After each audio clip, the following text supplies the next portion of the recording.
Il n'y a pas intérêt à les poursuivre, on ne les rattrapera jamais. Hank, rassemblez les chevaux. Oui, monsieur. Allez, les gars, vous avez entendu monsieur Cartwright? Qu'en pensez-vous, Roy? Quelle journée! Oui, pendant le temps que les gars vont assembler les chevaux, on va installer notre camp dans un coin que je connais. Oui. Yeah!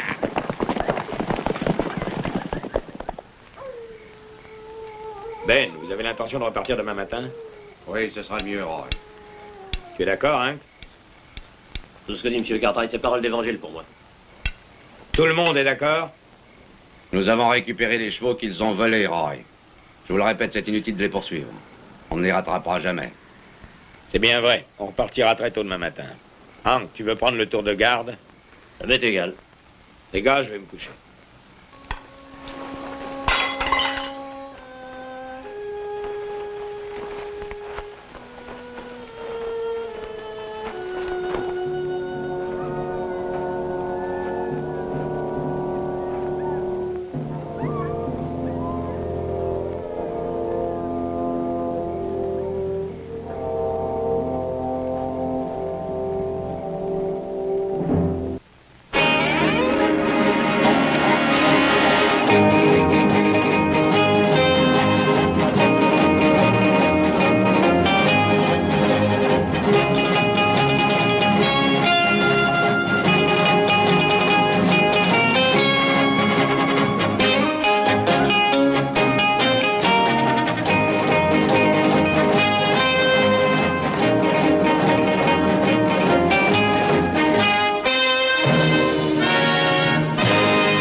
Lâche-le, petit Joe. Je veux savoir s'il y a dans le ventre. Laisse faire, t'occupe pas de ça, Hank.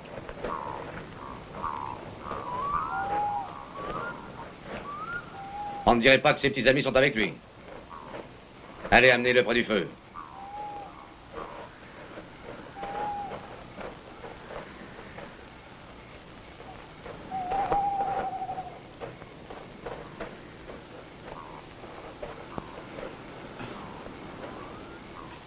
Ah, c'est un homme blanc.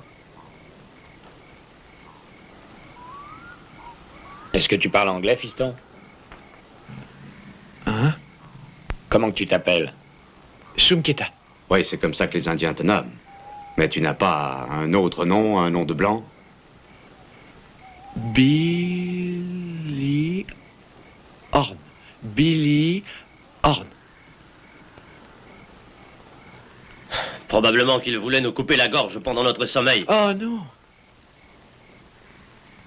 Simplement voulait vous voir.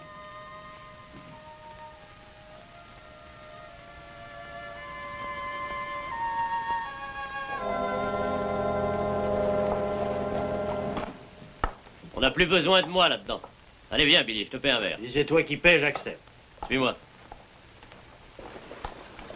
Hé, Hank, c'est un homme blanc que vous avez ramené? Ouais. Une espèce de renégat. Non, je pense plutôt que les Chichani l'ont enlevé à ses parents quand il était gosse.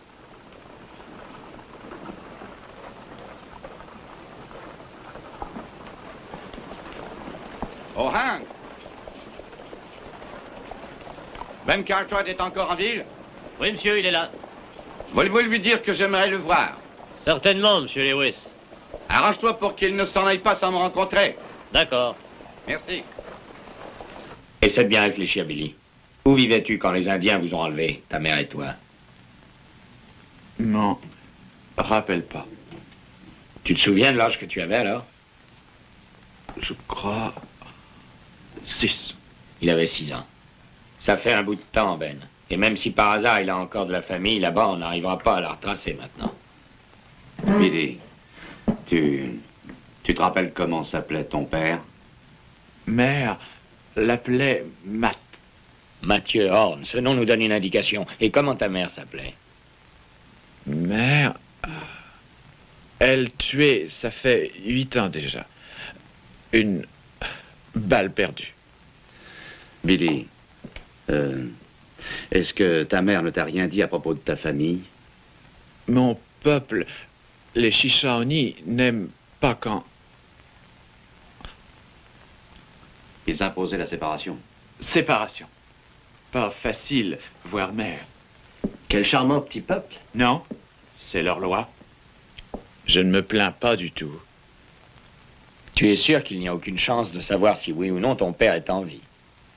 Mère a dit, lui tuer à Big Sandy, Big Sandy. Big Sandy. Il y a un patelin dans l'Oregon qui porte le nom de Big Sandy. Oui, Ça semble bien trop loin pour que les Chichaonis y soient allés. mais c'est possible en tout cas. C'est possible, oui. Je vais envoyer un télégramme aux autorités de Big Sandy. En attendant, viens, mon gars. Oh, et où l'emmenez-vous? Je vais le mettre en cellule. Non, Reste tranquille, Billy. Une cellule n'est pas un endroit pour lui. je vais avec vous. Il faut que tu restes ici, mon gars. Oh, et nous prendrons soin de ce jeune homme. Ben, vous semblez oublier qu'il faisait partie d'une bande de voleurs. Je n'ai pas l'intention de porter plainte. Vous n'y voyez pas d'inconvénient. Ce que je veux vous expliquer, c'est qu'il a été élevé par les Chichaonis. Une tribu pas très sympathique par-dessus le marché. Alors Dieu sait quelles vont être ses réactions quand on va le remettre à l'air libre. Roy, croyez-vous que ce soit là une bonne façon d'accueillir cet homme parmi nous? Je veux bien l'admettre. Écoutez, nous prendrons la responsabilité de cet homme. Ben, vous oubliez que les gens de cette ville vont le considérer comme un Indien pure race et non pas comme un des leurs. Et pour éviter cela, il n'aura qu'à rester à Ponderosa. Qu'en pensez-vous? C'est d'accord, je le relâche sous votre caution. Merci, Roy, merci infiniment. Merci beaucoup. Allez, viens, Billy. C'est à toi. Oh, monsieur Cartwright, Ned Lewis veut vous voir de toute urgence. Ah? Ça avait l'air de la plus haute importance. Bon, je vais aller voir ce qu'il veut. Merci, Hank. Ramène les chevaux. Oui, monsieur.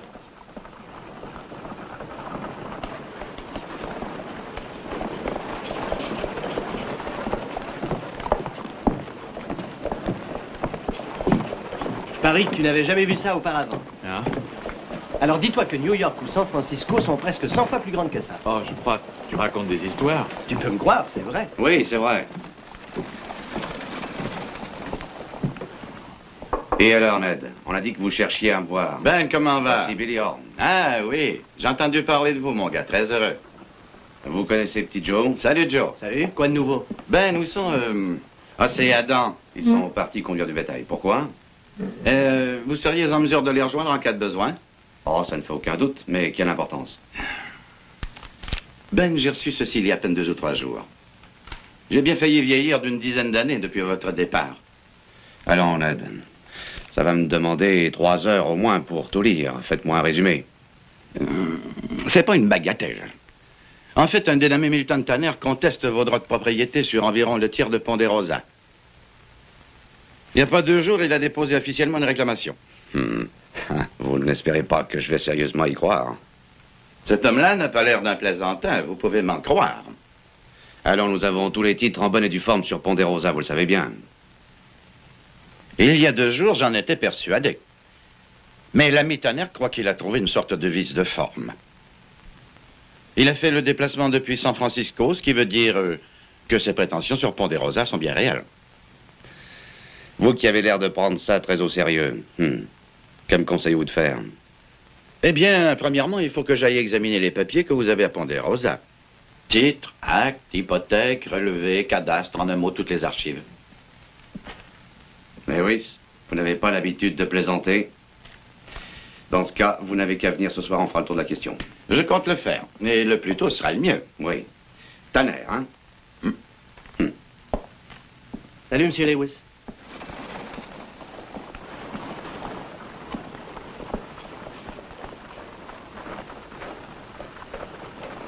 Grande palabre, j'ai rien compris. Je n'ai rien compris non plus, Billy. Quoi qu'il en soit, t'en fais pas pour ça.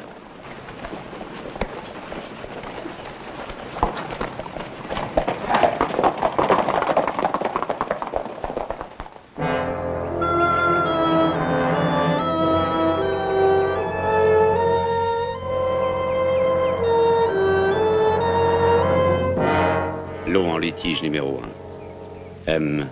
Tanner.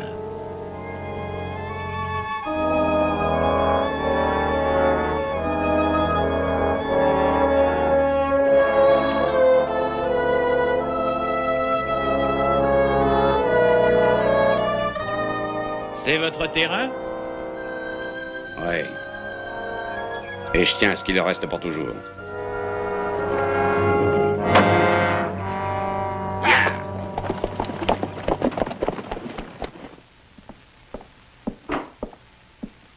Joe, veux-tu conduire Billy à sa chambre, celle du fond? Je vais commencer à trier tous les papiers pour Lewis. D'accord, Pat. Suis-moi, Billy.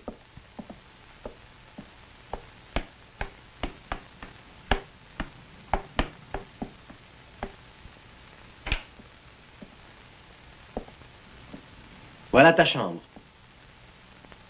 Oh.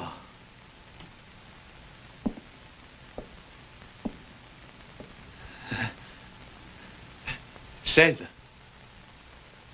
Beau lit. Voilà. Couvre-lit. Je me souviens de tout ça.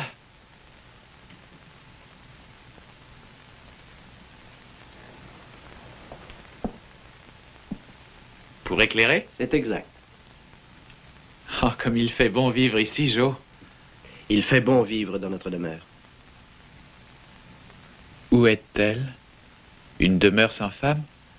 Sans mère? Ma mère est morte quand j'étais jeune, comme la tienne.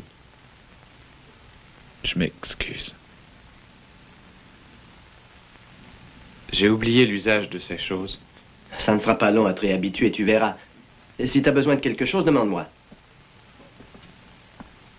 C'est l'histoire la plus ridicule que j'ai jamais entendue. Eh bien, ridicule ou non, Ben, vos droits sont aléatoires. Mais comment est-ce possible? Tout est parfaitement en règle. Tout est basé sur ce seul et unique document. Oui. L'acte de cession originel. Oui, je sais. Mais il est aussi imprécis que les autres documents. Mais il est incontestable, on l'a prouvé maintes fois. La loi a un côté éminemment intéressant, Ben. Elle est souple et sujette à interprétation. Un cas similaire s'est présenté il y a 6 mois environ. Dans son jugement, le juge Griffith a répudié l'acte de cession originel. Il a statué en faveur du demandeur. Devant un tel précédent, je suis au regret de vous dire que le fardeau de la preuve vous incombe à vous. C'est d'accord, nous allons le prouver, je vous le garantis. Faudrait être convaincant. Que signifie ce convaincant? Ben, si vous laissez Tanner vous traîner en cours, son avocat va vous coincer avec un argument de ce genre. Je lis. Attendu que la rivière Hawthorne constitue la frontière naturelle et considérant de facto que... Mais cette rivière a changé de cours au moins 2 ou 3 fois. Vos documents datent de 92 ans et depuis les choses ont changé, admettez-le. Oh, ça se plaide, Ben. Mais c'est malhonnête. Moralement, c'est malhonnête. Légalement, c'est une autre paire de manches.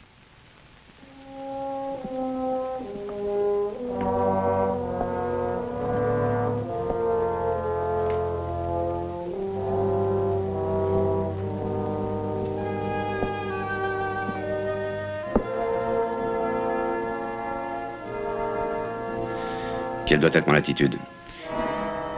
Arrangez-vous pour que ça ne passe pas en cours. Ben, le mieux serait de rencontrer M. Tanner. Je ne connais pas M. Tanner et je ne tiens pas à le connaître. Au moins, essayons de voir ce qu'il a dans le ventre. Qu'est-ce qui nous en coûte? Il est descendu à la propriété de Catton. Est-ce que demain ça vous accommoderait? D'accord. Parfait, Ben. Je dois partir chez moi.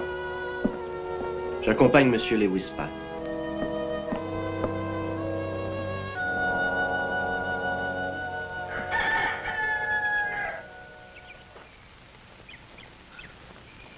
Oh, Joe, je vais voir Tanner.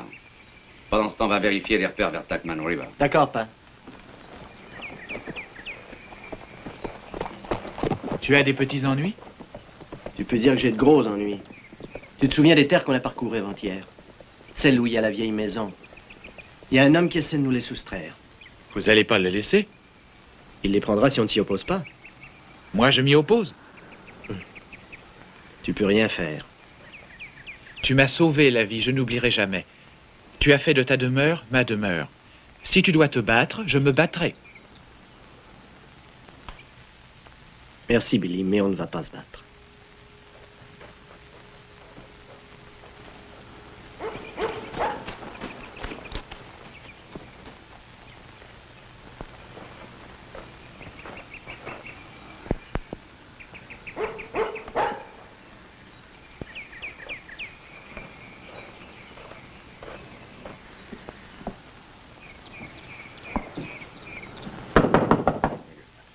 Monsieur Tanner, ce doit être probablement Monsieur Cartwright. Entrez. Ned, Comment va Ben? Je ne pense pas que vous vous soyez déjà rencontrés. Monsieur Tanner, Monsieur Ben Cartwright. Il est grand temps de nous rencontrer. Puis-je vous offrir quelque chose? non merci. Asseyez-vous.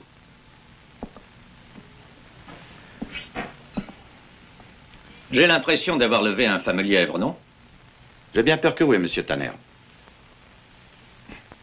Eh bien, d'ordinaire, ces choses peuvent se régler si on n'en fait pas une affaire personnelle. Je ne vois pas comment faire autrement.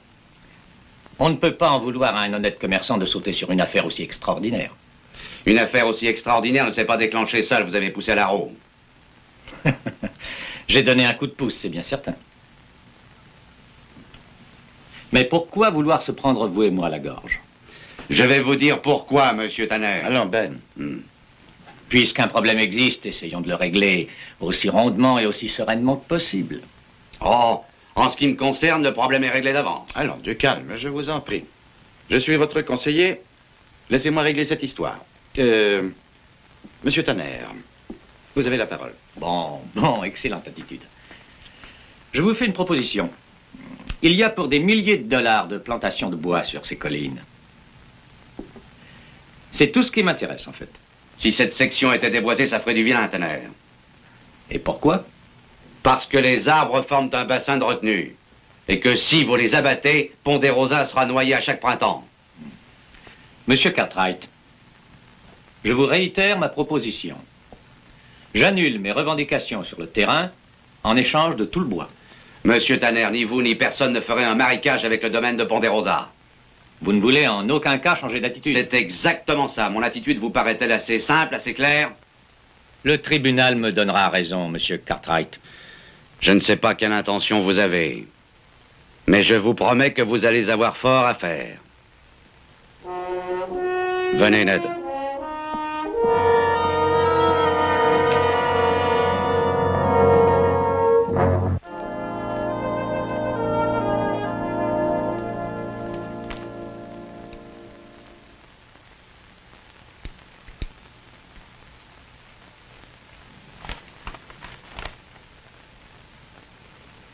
Joseph, je te répète de ne pas jeter tous ces cheveux dans le foyer.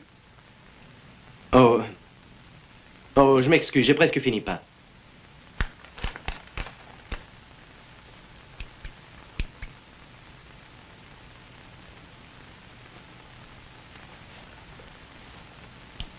Voilà. Qu'est-ce que tu dis de ça? Joli, non? Oh! Non, tu es très beau. Je vais attendre qu'il repousse, c'est tout. Mais non, de quoi aurais-tu l'air avec les cheveux plus longs? Fais voir avec un chapeau. Ah, ta fière allure. J'ai l'air d'un champignon. Pas avec les bottes. Allez, viens, on va se balader. Eh, pas, Billy et moi, on va en ville. T'as besoin de rien? Non, pas avec Billy si tu en as envie. D'accord, on va acheter quelques bricoles, on vient tout de suite. Allez, enfile tes bottes en vitesse. Grouille-toi. Ça ira? Tu m'as l'air empoté avec ces bottes, hein? Allez, viens, on s'en va.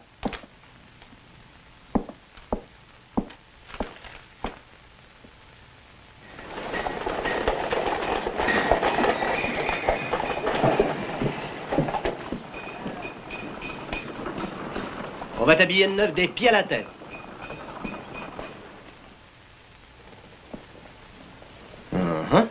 Ouais, c'est parfait, t'as l'air d'un mannequin. Oh, c'est trop étroit. Comment chasser ou se battre avec ça? C'est trop étroit. Ce genre d'habit n'est pas fait pour la chasse, pas plus que pour la bagarre d'ailleurs. Qui sait quand éclate une bagarre? On le prend, c'est tout ce qu'il nous faut. Je vois rien d'autre. Absolument parfait, on est paré. Veux-tu lâcher ce sucre d'orge? Tu vas finir par te rendre malade. Le dernier? T'as sucé le dernier il y a à peine 5 minutes de ça. Hein, cette chemise a de l'allure. Oh, cesse d'offrir des cadeaux, petite Joe. Je pourrais pas rembourser. Tu n'as pas à me rembourser, pas entre nous. Contente-toi de les mettre. Ça fait 22,25 $, Joe. D'accord.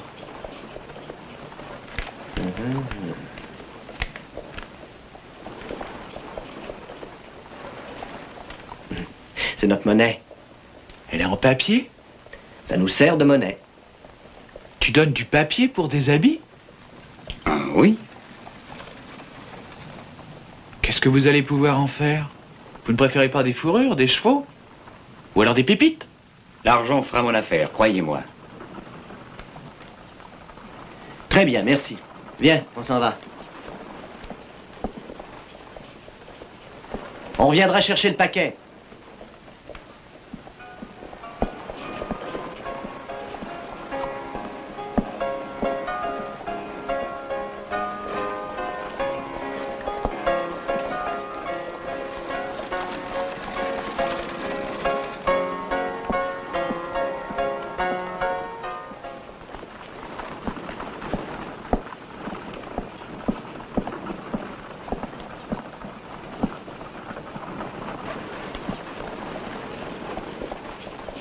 T'as de la classe.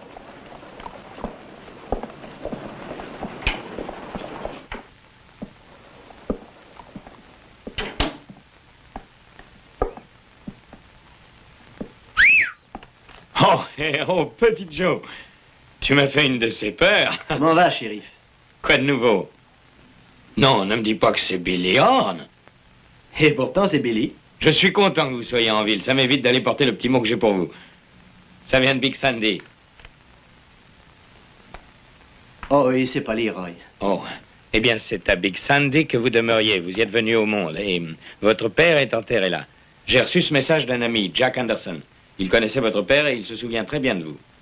Il dit que si jamais il vous prend l'envie de revenir, il sera ravi de vous avoir. Billy, tu n'as qu'à dire un mot et on se débrouillera pour que tu puisses retourner chez toi. Non. Pas encore. Moi qui croyais que vous aviez hâte de retrouver votre maison. Après, on verra. Le moment venu.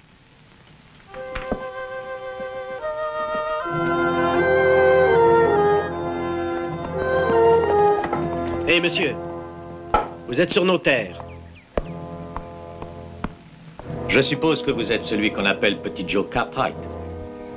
C'est juste, et vous, quel est votre nom? Milton Tanner. Tanner, vous êtes en train d'empiéter. Peut-être bien que je vais passer pour une vieille barbe. Vous n'êtes pas ce visage pâle que le peuple blanc a récupéré? Salut, mon gars. Quel effet ça vous fait de vivre avec ces sales sauvages? Allez, je vous dis de déguerpir, vous êtes sur notre terrain. Si c'est possible, foutez-moi la paix. Et puis baissez le ton. Vous pourriez être chômeur quand j'aurai coupé tout mon bois.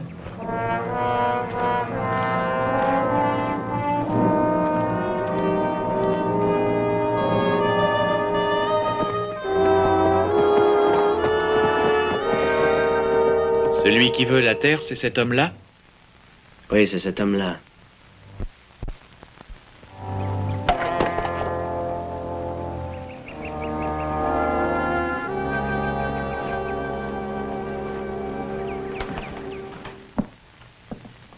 Joe, tu te souviens des relevés qu'on a fait il y a 5 ans environ?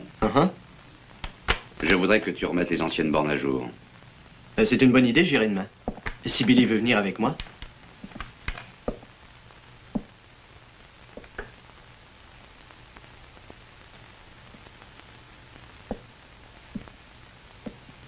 Sur les 7 juges itinérants qui couvrent la région, il faut qu'on pique le juge Griffith.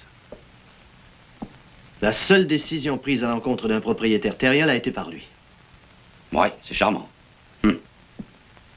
Quand ça va mal, ça va vraiment mal. Monsieur Cartwright, ce juge Griffith, c'est lui qui décidera pour votre terre, alors? Si tu veux, oui. C'est un ami à vous? On le connaît même pas. Même pas. J'ai réfléchi. 3 alliés contre un Tanner. On peut lui faire son affaire.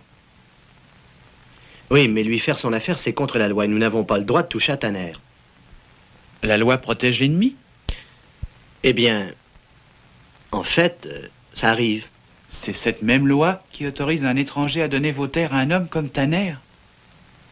Oui, en quelque sorte. Alors la loi est idiote. Billy, il y a longtemps de ça, notre peuple décida qu'il fallait éviter de se battre pour résoudre les problèmes. Et la loi du plus fort n'était pas toujours la meilleure. Alors, pour protéger les faibles et les opprimés, on a établi les cours et les lois. Vous n'êtes ni faible ni opprimé. Pas besoin de loi. Eh bien, les cours de justice sont aptes à protéger les faibles et aussi les forts. Ainsi, vous dites que c'est pour protéger les faibles que votre propre terre vous est enlevée. Par exemple, supposons que pour ta part, 3 personnes voudraient t'enlever la majeure partie de ton terrain. N'aimerais-tu pas, dans ce cas, que les tribunaux et les lois te protègent, hein? Non. Si je ne sais pas défendre mon bien, je n'en suis pas digne.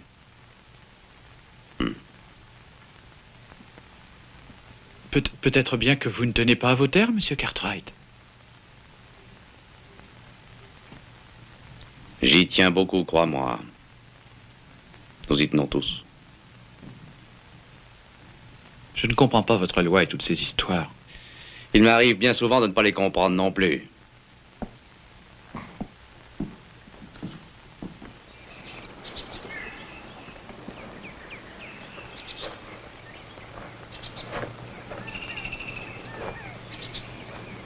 Hé, Billy! Billy, j'en ai trouvé une! Billy!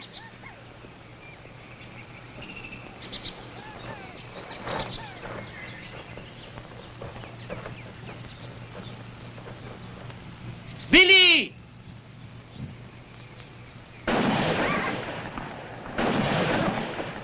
Billy, où étais-tu passé? J'ai suivi la trace de l'ours, je l'ai abattu, voilà. Hé, c'est un drôle de morceau. J'ai l'impression que t'aimerais bien retourner chez les Chichognes. Pourquoi? Parce que t'as l'air d'avoir le mal du pays. Non, tu te trompes. Après le vol des chevaux, j'ai bien voulu me laisser attraper quand je suis venu à votre camp. Dans le temps, ma mère affirmait « Mon sentiment, c'est qu'un beau jour, tu iras vers ton peuple. » Tu disais qu'ils vous empêchaient même de vous parler. Ils essayaient, mais elle rampait pour venir me voir la nuit. Elle me calmait. Elle me disait des choses. Quel genre de choses? Elle récitait Notre Père, qui êtes aux cieux, que votre nom soit sanctifié. Paix sur la terre aux hommes de bonne volonté. Et aussi 2 fois 2 font 4, 3 plus 3, 6. 2 fois 4 font 8. 5 plus 5. Tous les hommes naissent libres et égaux en droit. Si tu es certain de faire le bien, tu n'auras jamais plus peur. Ainsi de suite. Oui, je me souviens que ma mère m'enseignait les mêmes choses. Je crois que je ne m'en servirai jamais. Attends, ça viendra. Les Chichaonis aussi m'ont instruit.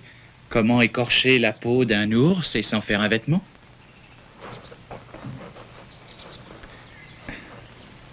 Comment protéger les biens qui sont à moi? Comme papa disait, certaines choses que les Indiens font ont une grande différence avec celles des Blancs. Est-ce que vos manières sont meilleures? Non, elles ne sont pas meilleures, elles sont comme elles sont, un point c'est tout. Retiens ce que t'ont appris les Indiens, retiens les leçons des hommes blancs et décide ce qui est bien et ce qui est mal. On dit qu'un homme qui rembourse ses dettes, c'est un idiot. Mais non, pas du tout. Alors je te prouverai qu'un Chichaoni sait rembourser.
Du calme, Brutus.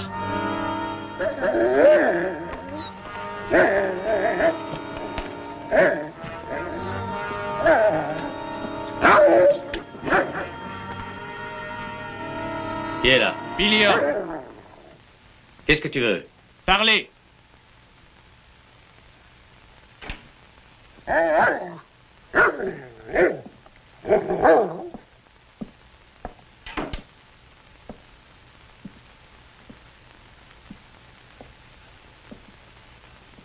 Alors, déballe ton paquet. Je suis venu vous avertir. M'avertir à propos de quoi? D'oublier la terre de M. Cartwright, ou alors je vous tuerai. Dis à ton monsieur Cartwright que s'il veut en venir au MNAS, qu'au moins il me le dise en face. Il ne vous menace pas. M. Cartwright est loyal. Si vous lui faites du mal, je vous tuerai. J'ai dit. Brutus.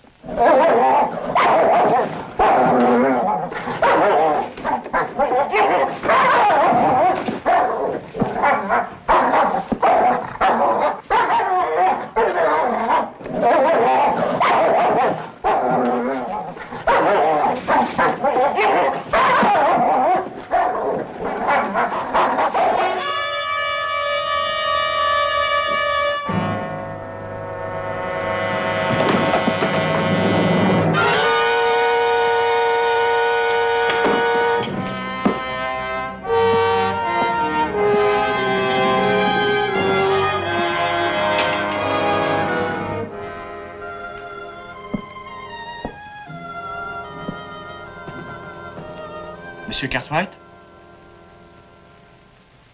Billy? C'est toi, Billy? Qu'est-ce que tu fais dehors à cette heure-ci?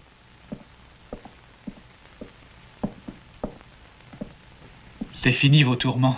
J'ai tué Monsieur Tanner pour vous. Comment? Tu as tué Monsieur Tanner? Je croyais vous faire plaisir. Tu as tué Monsieur Tanner? Je ne voulais pas. Je venais l'avertir de choisir où il renonçait aux terres de Ponderosa ou... Mais Billy, tu n'as pas le droit. Quoi? Ennemi détruit, terrain sauvé. Pourquoi pas le droit? Billy, tu n'as pas le droit. La faim pousse le loup à tuer l'agneau pour manger et je n'ai pas le droit? Billy, oui, mais on n'est pas des animaux. C'est la loi de la vie, il faut nous protéger des ennemis. Si vous avez peur des amis de M. Tanner, si vous avez peur qu'il me cherche... Non, Billy.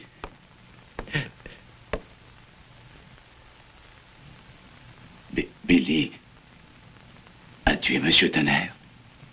J'ai tout entendu.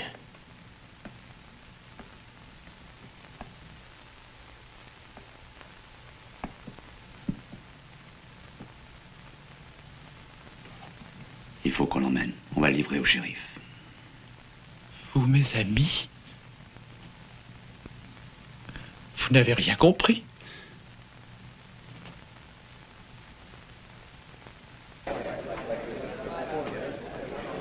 Essaie de ne pas me causer d'embêtement, d'accord, fiston?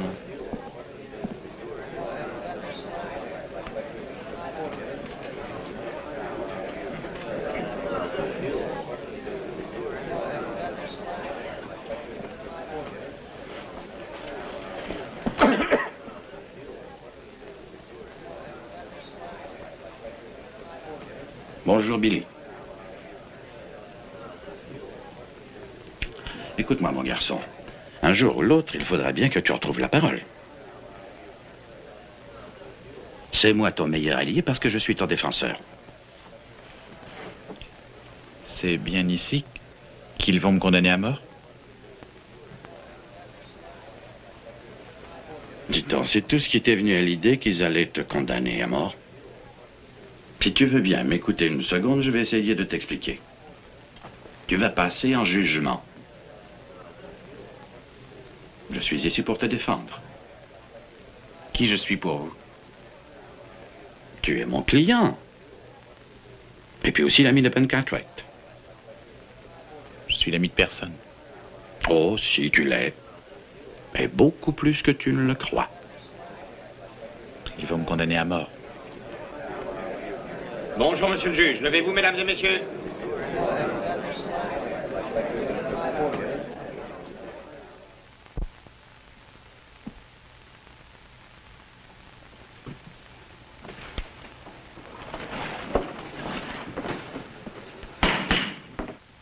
Comment le défendeur plaide-t-il?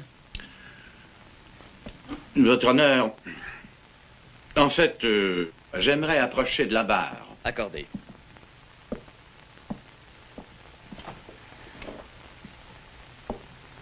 Avec votre permission, nous allons plaider coupable. Si toutefois il nous est accordé la faveur d'entendre un témoignage corollaire à la poursuite de l'audience.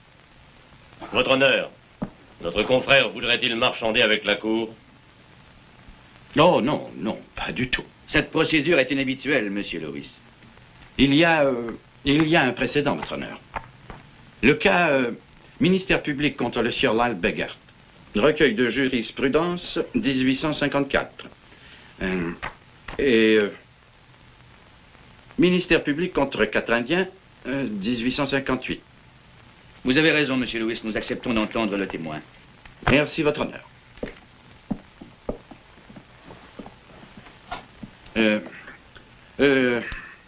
L'accusé plaide coupable. Appelez votre témoin, monsieur Lewis. J'entendrai monsieur Benjamin Cartwright.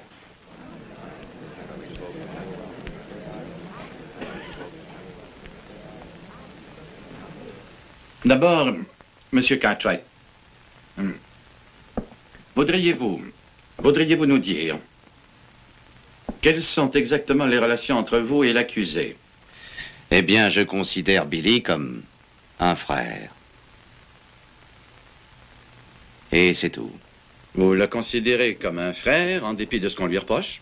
Oui, en dépit de ce qu'on lui reproche. Mais je voudrais dire que ces normes d'existence sont différentes des nôtres. Que voulez-vous dire par là, monsieur Cartwright? Le jeune Billy Horn a été élevé par les Chichawni, un peuple pour qui la loi n'a pas la même résonance. Il y a de nombreux points où elle diffère. Oui, quelle différence entre ce peuple et le nôtre. Il a grandi suivant le précepte qu'il faut tuer pour vivre, tuer pour que vive un frère. Alors Billy Horn a tué un homme parce que il croyait qu'il m'accordait son appui, à moi, son frère. Je suis persuadé qu'il a eu tort d'agir ainsi, mais lui, il est persuadé que ce qu'il a fait était nécessaire et moral. Mais en un sens, Billy a élevé le problème. Il a, sans le savoir, fait notre procès à tous. Il a fait entrevoir à notre civilisation si nous avons gagné ou perdu. Votre honneur, j'espère que grâce à vous, Billy aura la chance de voir que nous connaissons le sens des mots, clémence et compréhension. Et où est la vraie justice? Ceci conclura notre témoignage, votre honneur. Un instant. Vous pouvez disposer, monsieur Cartwright. Monsieur Lewis. Monsieur Adams?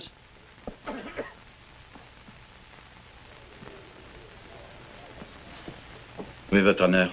Avez-vous quelque chose d'autre à ajouter? S'il plaît à la défense, je m'en remets à la décision de la Cour. Bien. Merci. Merci. Nous allons prendre ce témoignage en considération. Nous suspendons les débats jusqu'à demain.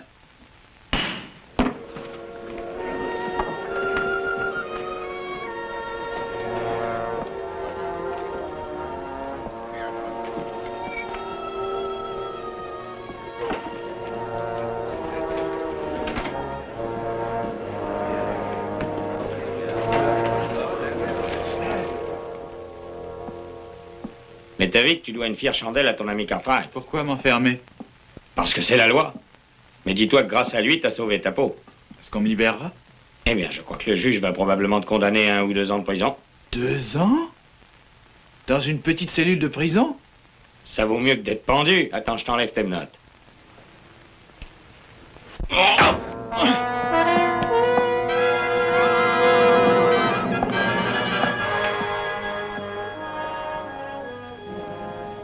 Ben! Oh, et que se passe-t-il? Billy Horn m'a cogné dessus, il s'est enfui.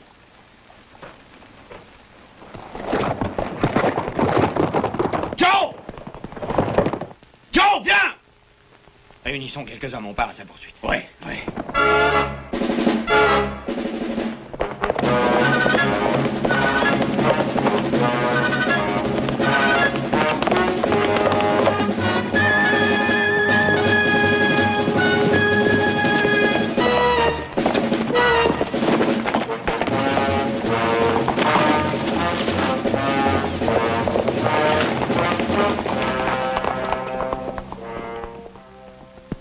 Comment viens-tu à moi, en frère ou en ennemi? Billy, en t'échappant, tu as commis une grave erreur. Tu vas être traqué jusqu'à la fin de ton existence. Je ne comprends pas la loi des Blancs. J'aide mes frères me mettent en cellule. Tu sais que ça n'est pas de notre faute. Mon père fera tout son possible pour te sortir de prison. Plutôt mourir que d'être prisonnier. Je suis désolé d'en arriver jusque-là. Mais si tes poursuivants t'attrapent, ils vont te tuer. Il faut que je te ramène moi-même. Non, pas vivant.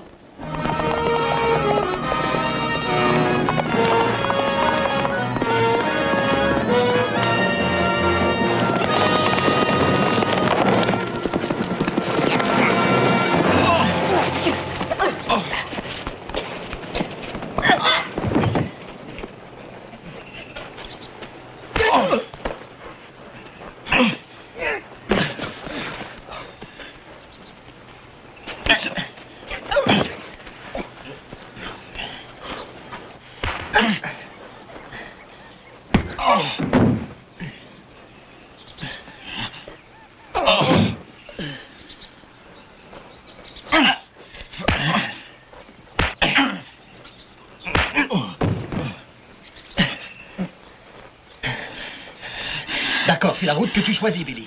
Le meurtre et la fuite, c'est ce que ta mère t'a enseigné. Je ne veux pas être tué. Qui a dit que tu allais être tué? Non, je ne veux pas vivre enfermé plus d'une heure. Billy, tu as tué un homme. Il faut payer ta faute. Tu ne comprends pas que tu as mal agi. Mon frère, tu as dit que payer ses dettes, c'est loyal. C'est ce que je voulais faire. Mais l'homme et le chien m'ont attaqué, j'étais en droit. Les hommes blancs ne savent pas ce qu'ils disent. Répète voir un peu, tu dis que le chien et l'homme t'ont attaqué, toi? Je lui disais d'oublier votre terrain. Et il a voulu me tuer. Billy, pourquoi ne pas l'avoir dit en cours? C'était de la légitime défense. Je n'aime pas parler. Les Chichaounis font rire d'eux. Écoute-moi bien et essaie de me comprendre. Les hommes blancs ont prévu dans leur loi que si on tue pour éviter d'être tué, il y a légitime défense. Je ne te garantis pas que tu vas t'en sortir, mais ça fait une grande différence. Les mots, voilà tout. J'ai plus envie de te faire confiance. D'accord. Je ne peux te forcer à avoir confiance en moi. Mais je suis ton frère. Je sais que tu as tué parce que tu te considères comme mon frère. C'est pourquoi je dois te ramener là-bas. Rappelle-toi une chose dont je t'ai déjà parlé. Tu dois te souvenir de ce que tu as appris des Blancs et de ce que tu as appris des Indiens. À toi de décider ce qui est bien et ce qui est mal. Le choix t'appartient, c'est à toi seul de le faire. C'est pas à moi de te forcer.